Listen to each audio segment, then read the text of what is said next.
Are you struggling in your faith? Are you pretending you're happy but stuck in a spiritual rut? Are you tired of listening to famous pastors and preachers who make it sound so easy? Welcome to Broken Catholic, the #1 Protestant and Catholic voice in America. I talk about the important things that nobody else is talking about, like how to align with God's plan for your life, because I believe this is where 90% of Christians get stuck. And I tackle the negative self-talk that we all secretly struggle with but won't admit. My guests are brave Protestants and Catholics who share their struggles, their fears, and their daily holy habits that help them win in their spiritual lives. I'm your host, your coach, your friend, Joseph Warren. I'm also a broken Catholic and former atheist, and a spiritual coach to Christian business owners and CEOs who are married with children. This show was created for you, the broken Catholic who's pushing to get your spouse, your kids, and yourself to heaven. Wherever you are in your spiritual journey, you're just one surrender prayer away. Today, my featured guest is Vickie Gould. She is the author of 10 international best-selling books like Easy Writer and Standing in the Gap, and has also helped 101 other authors become worldwide best-selling authors. She's been seen on ABC, NBC, CBS, and Fox, Entrepreneur.com, Huffington Post, TEDx, and featured alongside great thought leaders like Lisa Nichols, Joe Vitale, and T. Harv Eker. Vickie lives in Michigan with her husband and 3 children, is obsessed with shoes, enjoys karaoke, God bless her, dancing, and cooking. Vickie also has a chronic illness called Lyme's disease. You can find her at VickieGould.com, VickieGould.com. We're going to speak about Lyme's disease or chronic illness and the church and God and faith and what to do when God picks you and allows illness and suffering for years of pain sometimes. How do you keep your faith going? How do you trust in God's plan for your life when you don't see it? All you see and feel is pain. That's what we're going to get into today. So if you can relate to that or know somebody who has chronic illness, definitely share this episode with them. Vickie, welcome to Broken Catholic. Go ahead and fill in some of the gaps in that intro, would you? Oh, yeah, you did very well. Just that Lyme does not have an S on the end. Thank you. Thank you for showing my ignorance right out the gate on my own show. I really appreciate that. Lyme disease. Let me correct the typos. It was named after Lyme, Connecticut, where there was a excessive number of juvenile arthritis cases. And the moms, right? Moms rule the world. Gotta just throw that in there. The moms got together and they started thinking, there's something wrong with this. Why are there so many of our children now with juvenile arthritis? It doesn't make sense that our community would have so many cases all of a sudden, right? So it got named because of that city and the moms fighting to find out what was up with their children. Did not know that. I thought it was something like in the limestone or rock in the earth or something like that. But look at that, ignorance. Yep. Awesome. All right, so take a minute, share something personal about you other than Lyme disease that very few people in your business life actually know. Oh, golly gee. I didn't know that was going to come up. Something that people don't know. Probably a lot of people don't realize that I was an ice skater at one time. An ice skater? Were you any good at it? I was, but I wasn't. Okay, so like a very good Asian, I learned a stringed instrument. My stringed instrument happened to be piano, which is very popular. And I had to practice, so much so that I decided that I hated it, even though I was really good at it. When we moved from Pennsylvania to Tennessee, I had my dad wrapped around my little finger, just like most youngest daughters do. And I said to him, I don't want to practice piano. I don't want to do piano. I don't want to compete at piano. I don't want anything to do with the piano ever again. I'm done. My mother was the one who was saying, no, my dad would let me do whatever the heck I wanted. So I started ice skating before she moved down. She was still in Pennsylvania selling the house. My dad had a job, so he brought me, might as well start school, you know, that type of thing. And so I started ice skating when I was 15. So as a 15-year-old, I was good in the 15-year-old category, but there was not that much competition for beginners at age 15. So I could say I was good, but you know, it's all relative. That's pretty cool. Daddy wrapped around the finger. I have a brand new baby girl, daughter, Laura, and already she's trying to woo me with her little sparkly eyes. It's not going to work, Laura. She's already got you. Just admit it. It's done. Resistance is futile. I was literally just thinking that and about to say that. Resistance is futile, the board.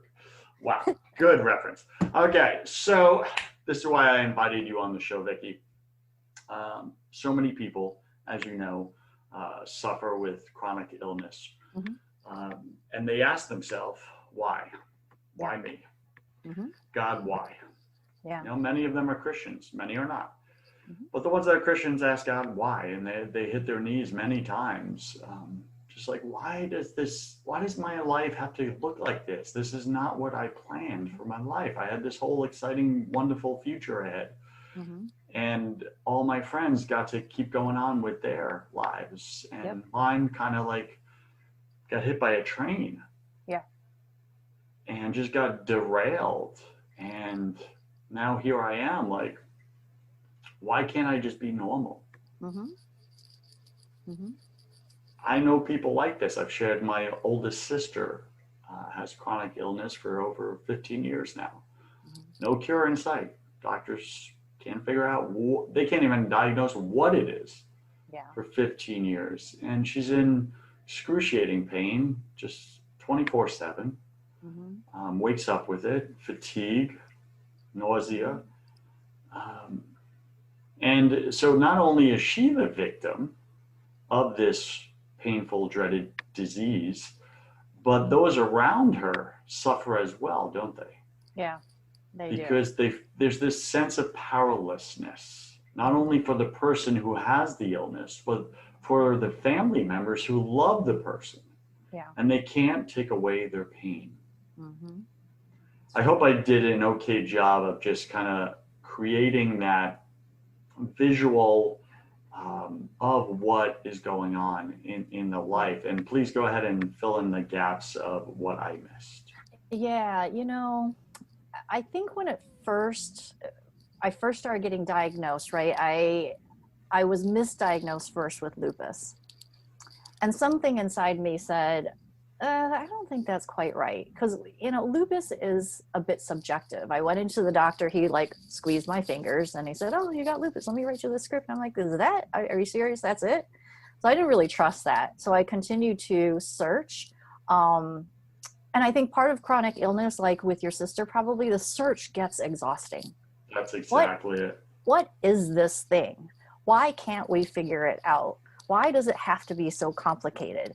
And then, you know, it was, oh, you have early onset osteoarthritis. You have early onset perimenopause. You have I'm like, wow, I'm pretty precocious. This is awesome. You know? And then you just an overachiever. And you just go, and yeah, these things just don't seem to fit together, right? And there's part of you that has to want to continue that, because there's a point that some people just, they go, I give up, I don't know, whatever it is what it is, and I can't do anything about it.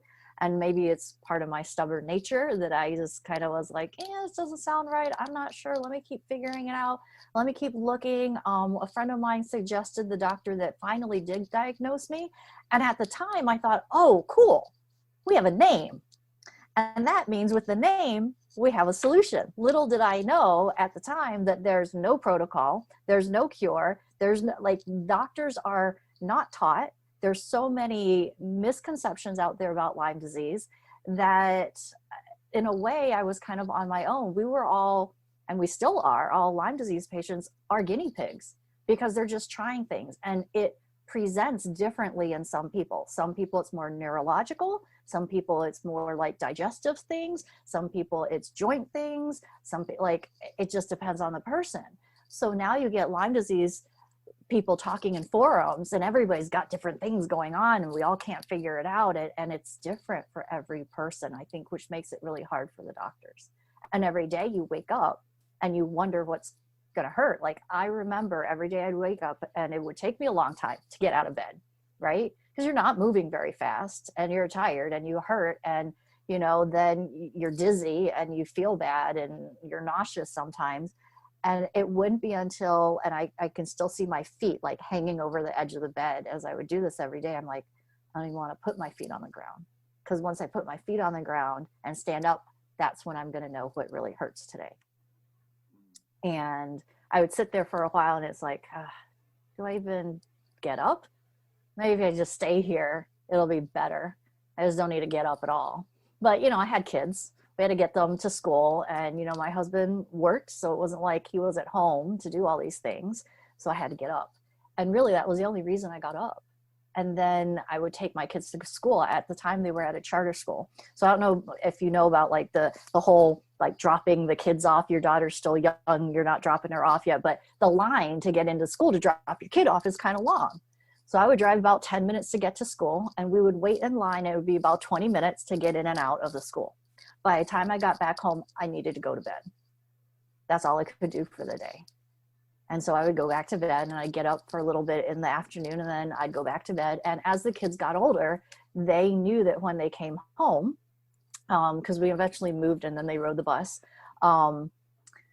they knew that when they came home, they needed to be quiet because mom would most likely be asleep. She would most likely be in bed if she wasn't asleep.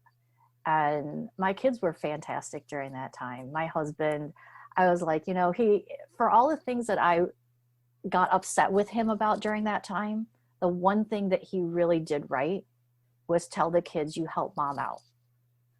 And, my youngest at the time, he was kind of too young to help me out, really. He was more earlier than first through fourth grade, something like that. So he was pretty young, but then my oldest is 7 years older than he was. So, and having a girl first, I know you have a girl first, is always good because they are much more maternal than the boys. My middle guy would leave my youngest one in a bloody heap on the side of the road with his bike, and he'd come home and I'm like, okay, so where's Trenton? He fell off his bike, he skinned his knee. I'm like, can you maybe go back and get him, help him out?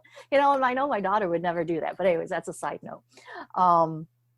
So the one thing that I do recall, they grew up knowing that they needed to help me out.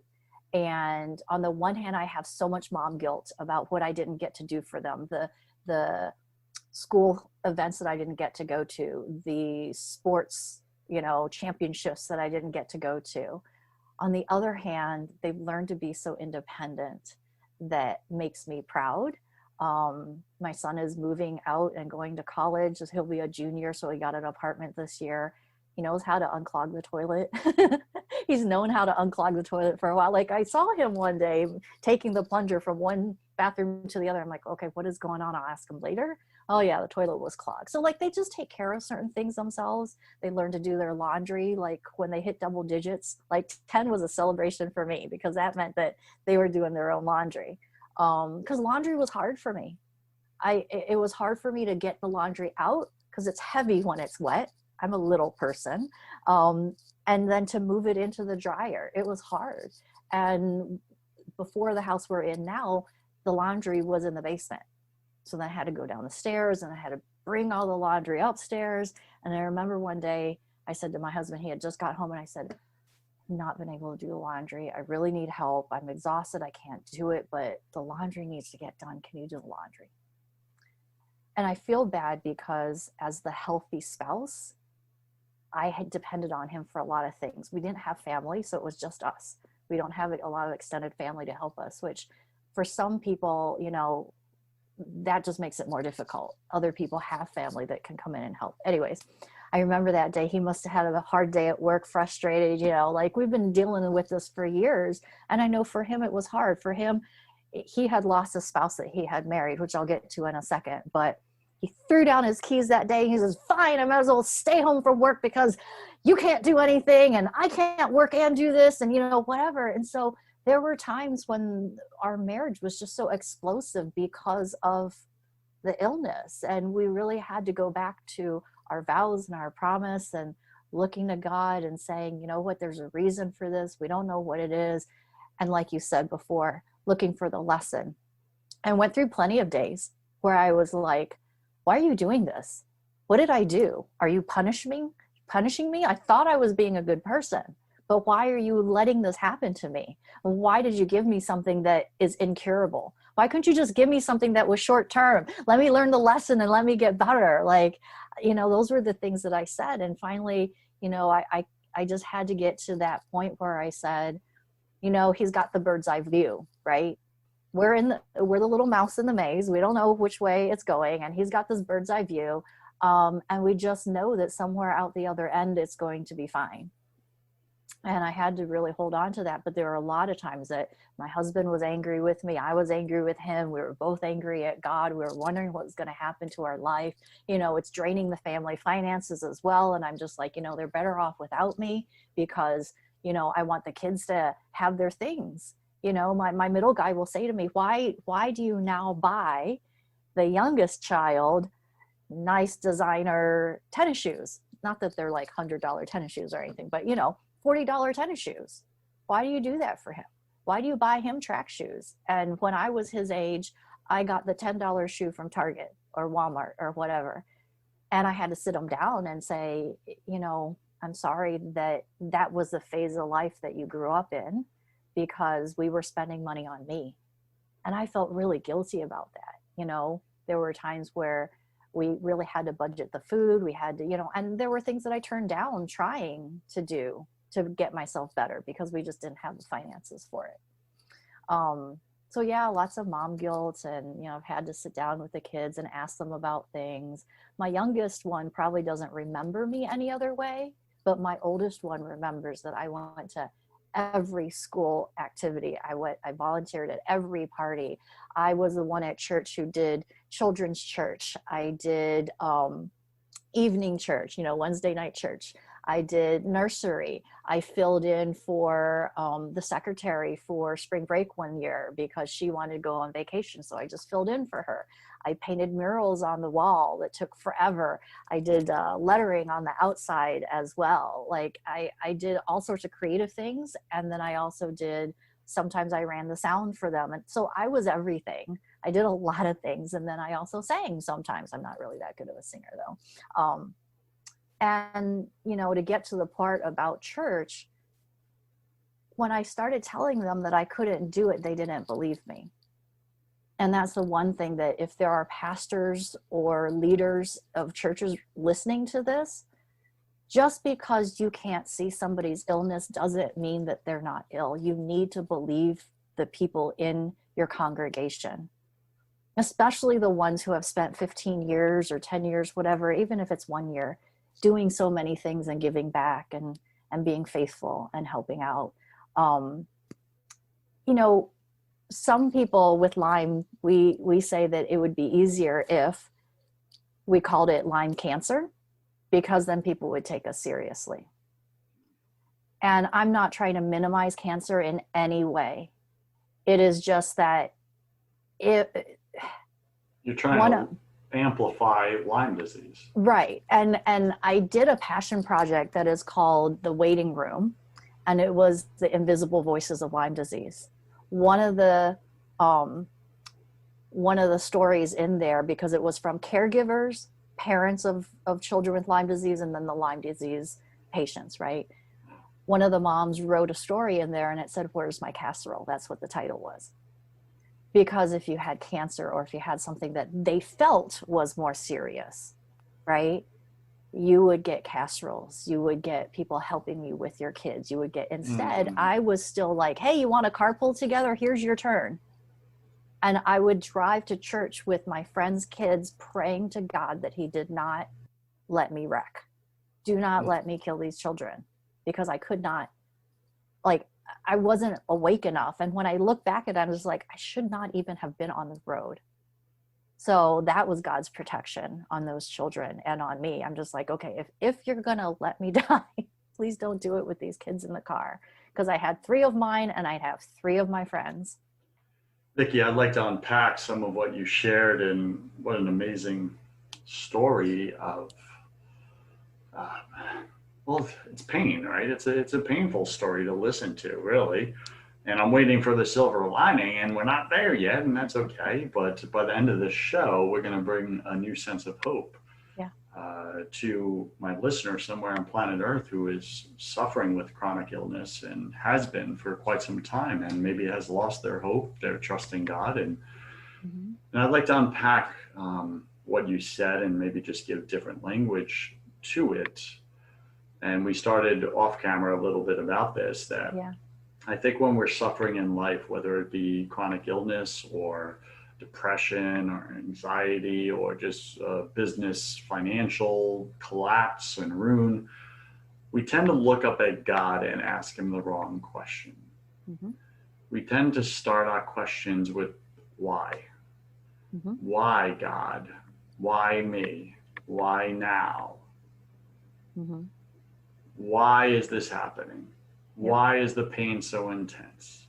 Why is this not just temporary, like you asked? Why does this have to be so long-term or permanent?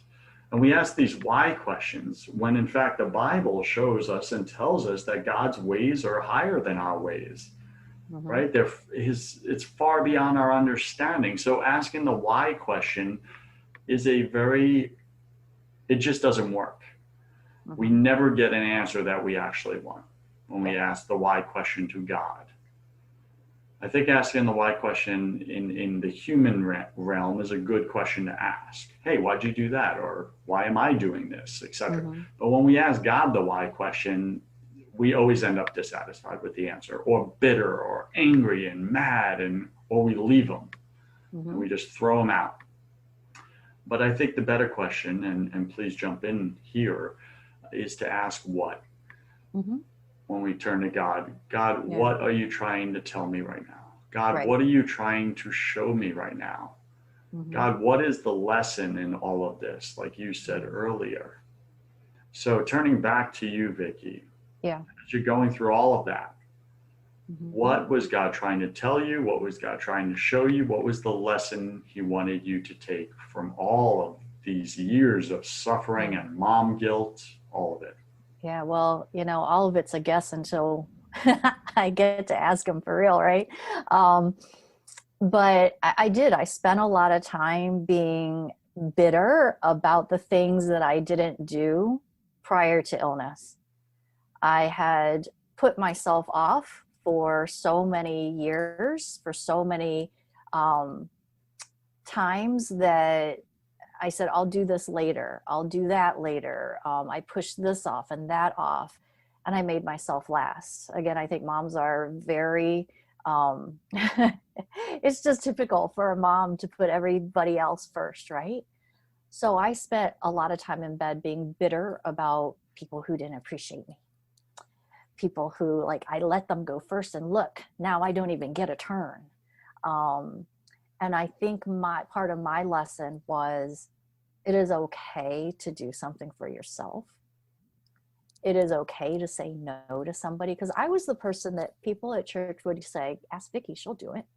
Because I would rearrange my schedule, and I would inconvenience myself and my children and juggle things and double book things and whatever, just to do whatever it was people asked.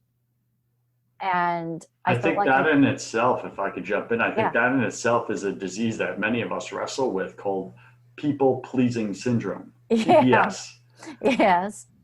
Yeah, it's true. And it doesn't work because masked within it is this whole self-sacrificing, I'm a martyr, look at me. But it's really just a payoff. It's a secret payoff we're getting out of it, that's true for our ego, really. If we're just being totally honest about it, and we could say, well, that's not my intention. Yes, but subconsciously you're getting a payoff. That's why that's why you're putting others, even strangers, above your own kids, above your own husband. Like, that's not God's way. Right. We do it all the time. I didn't mean to go Yeah. off on a tangent, but I think it's an No, important thing to that is drive really home. important, and something that I learned, I had always wanted to go to Paris, and I thought, oh, my chance is over. I'm never going to get there. I'm too sick to get on a plane. I can't walk around. I can't enjoy it. Even if I were able to land there, I couldn't do anything there.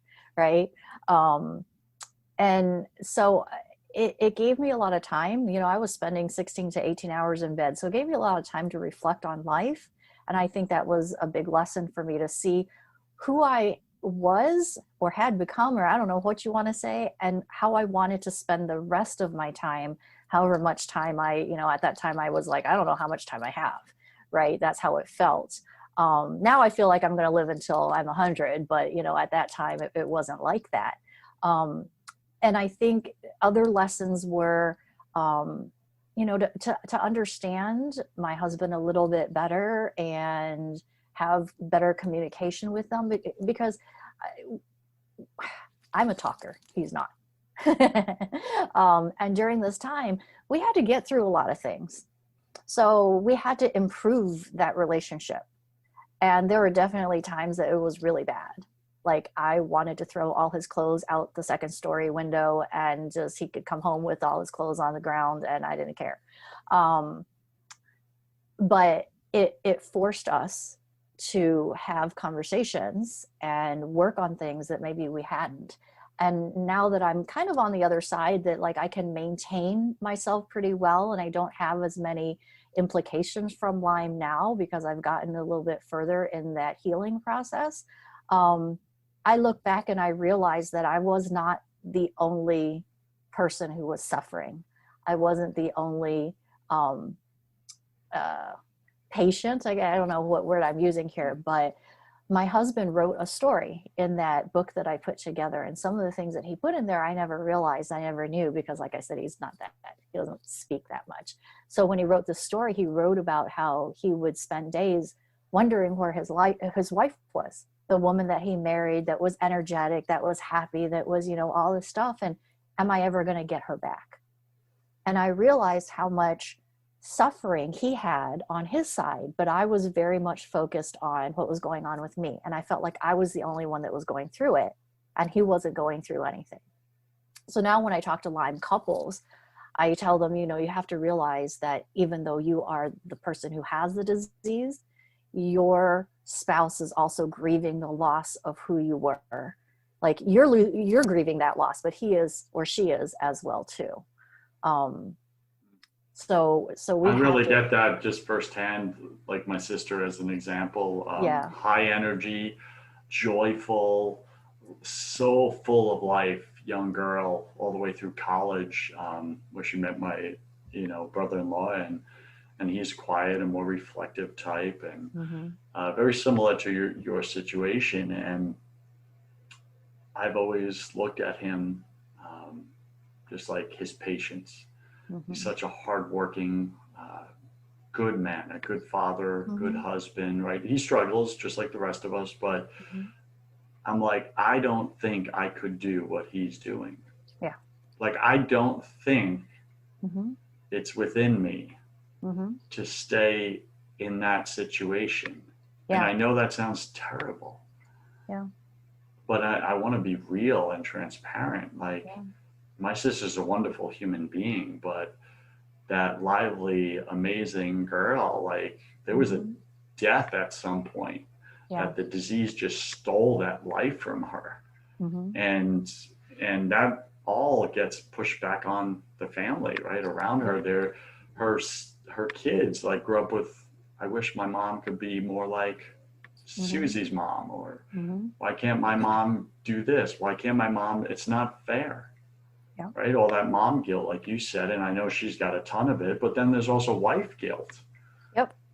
And a lot of times maybe, I don't know, maybe she wasn't present to the husband and the pain, just like you shared openly, but it's there, it's happening. There's two people suffering. Right.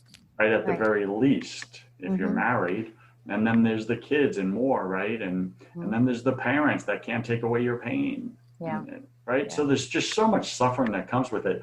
So I'd like to just shift the conversation before we wrap up here. What do you do with the suffering?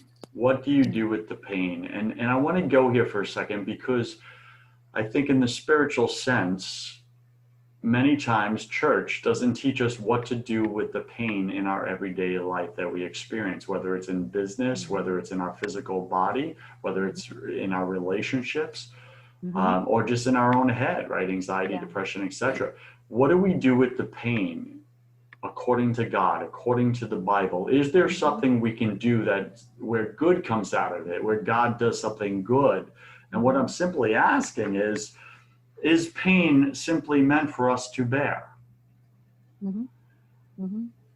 And then I would pose the question, was the only purpose of Jesus bearing the pain of the cross just for him to bear the pain of the cross? Or was there a deeper resurrection that was meant to come from that, a salvation for all of us?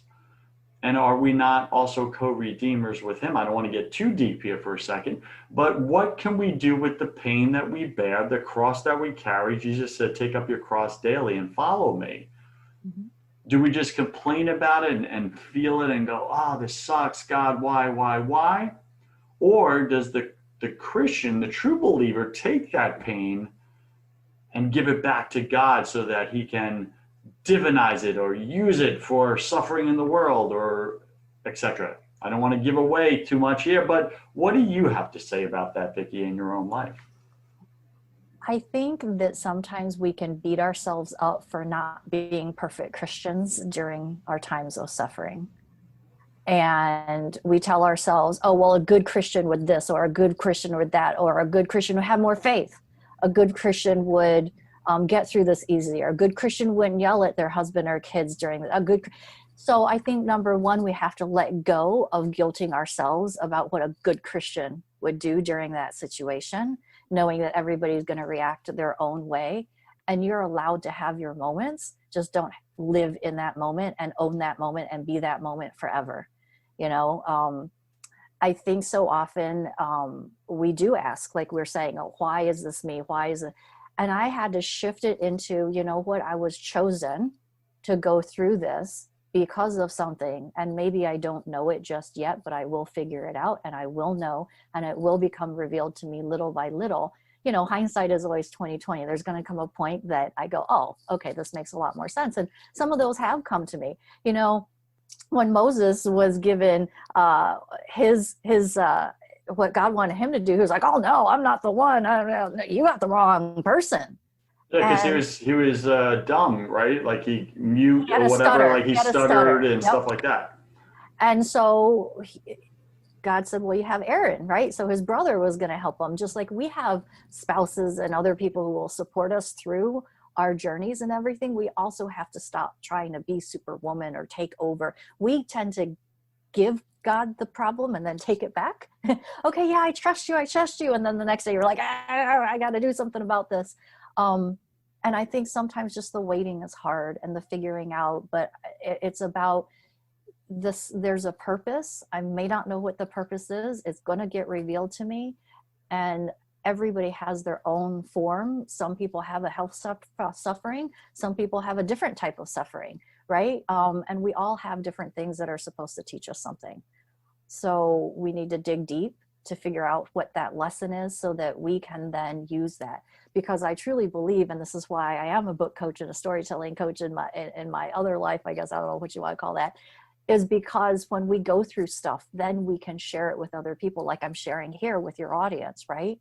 When we go through things, we can share it with other people to help them through their things or shorten their suffering or give them insight, help them to become that person. Because every day we're trying to be more like Jesus, right? More like Christ. We're supposed to, and every day we get closer by going through these things and asking the questions and learning the lessons and going, oh, and then sharing that with a friend or a family member. And then they go, oh, I see how they're going through their suffering or they're going through their trauma.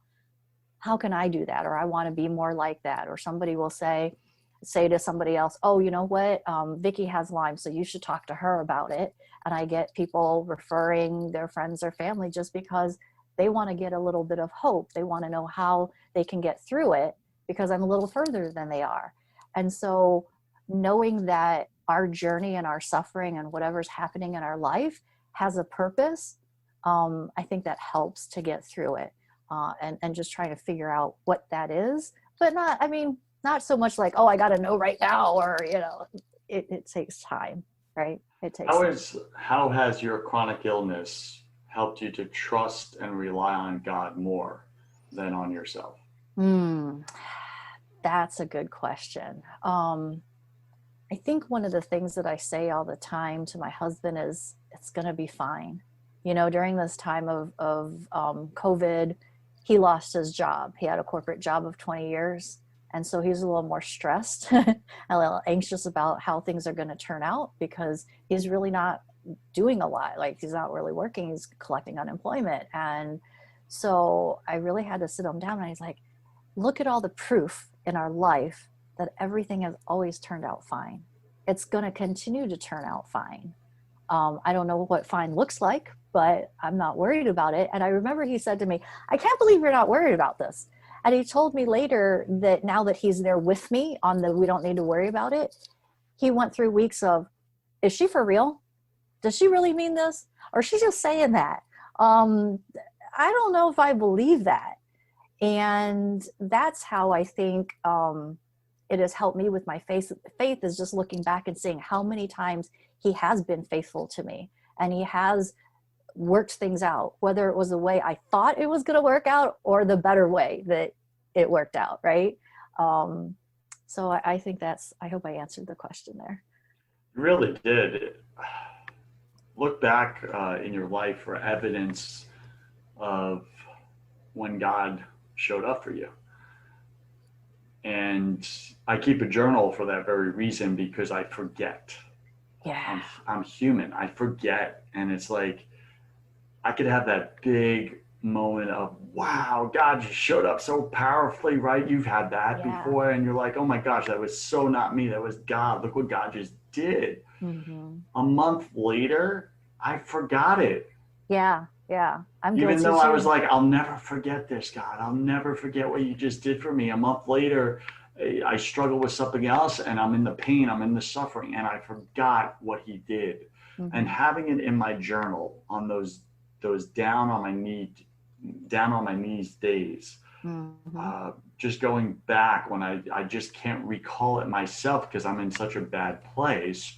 Yeah. I open the journal and I read the entry, normally highlighted, of what God said to me when I was struggling the last time, or how he showed up for me.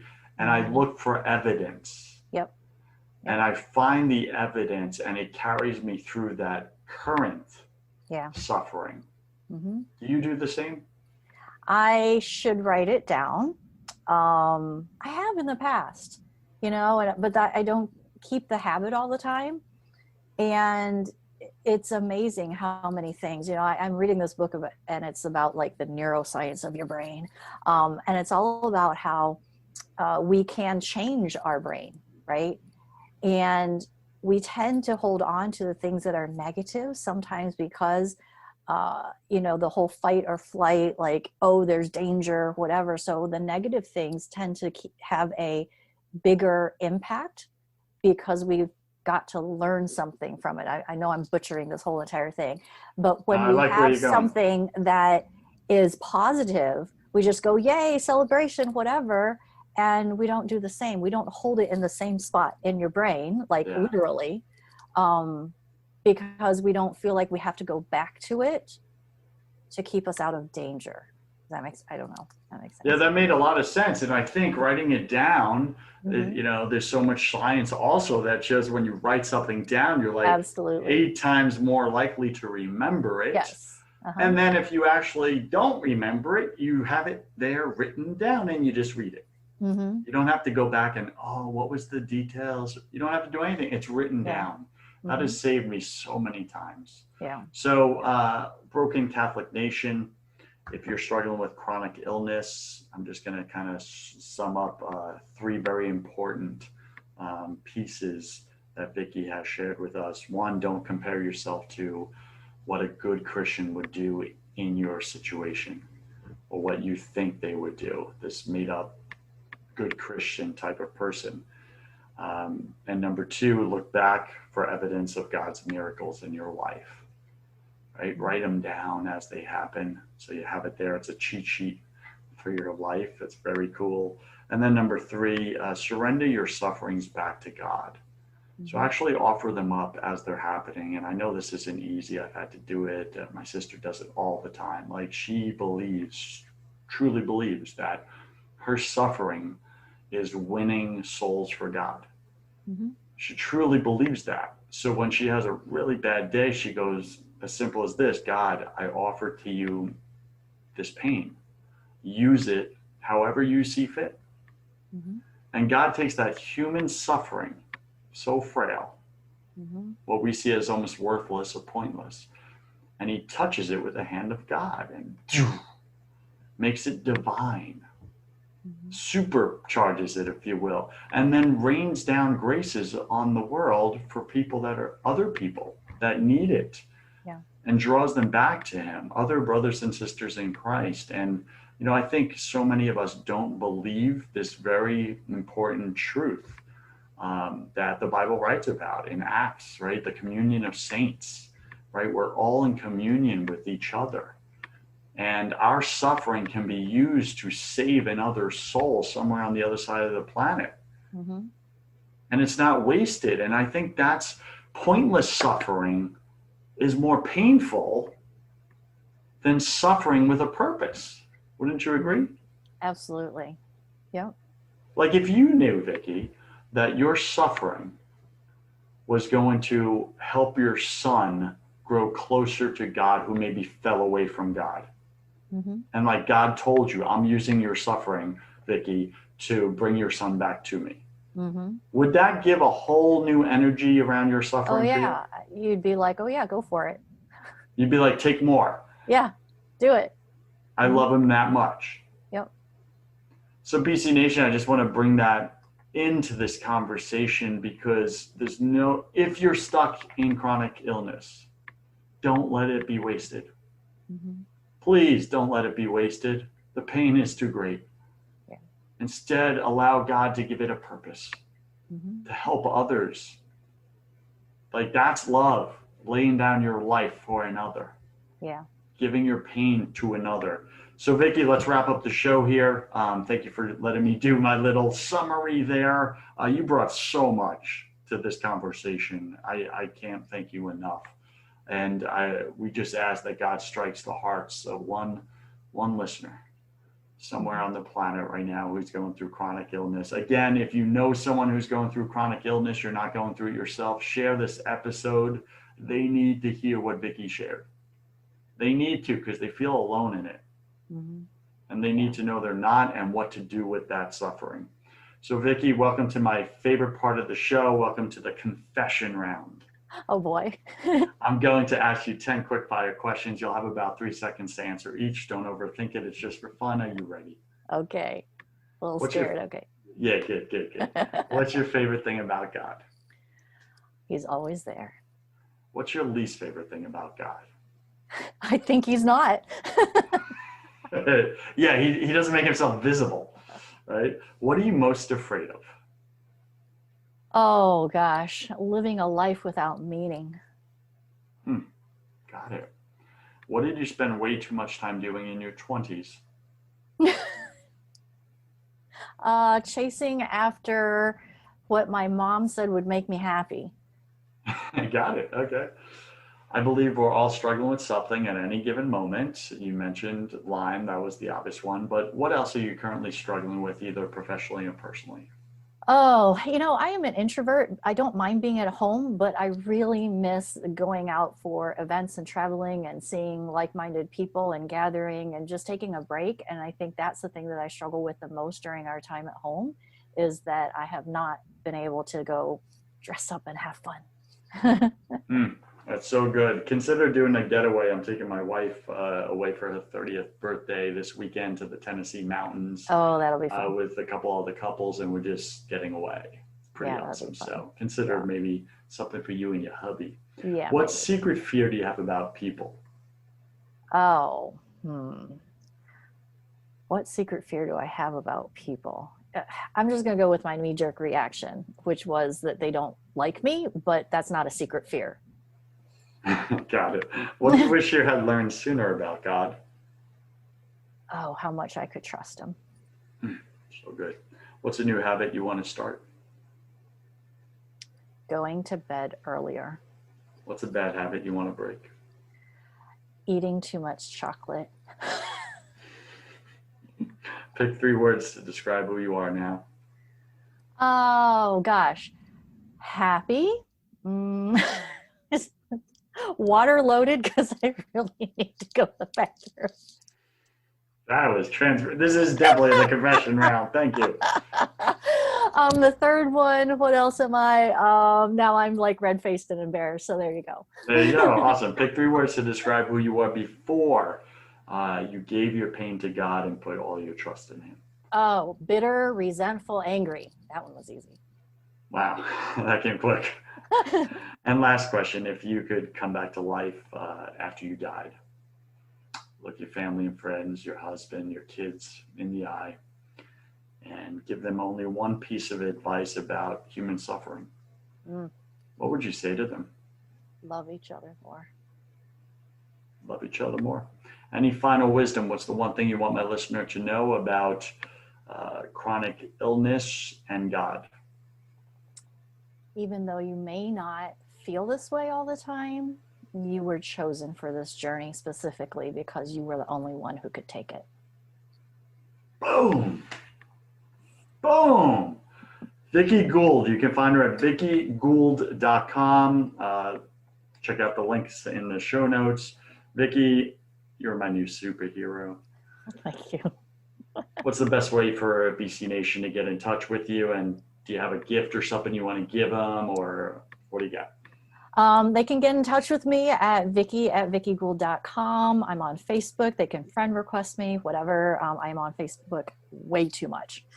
Got it. And listen, you help authors or I aspiring authors become best-selling authors and really advance their authority, their credibility, etc. So if someone's listening right now and that's what they got going on in their professional life, how do they get started with you, or what's the purpose of them reaching out to you? What's that benefit to them? Yeah, definitely. Like if you are somebody who, and a lot of people do resonate with, I got to share my story.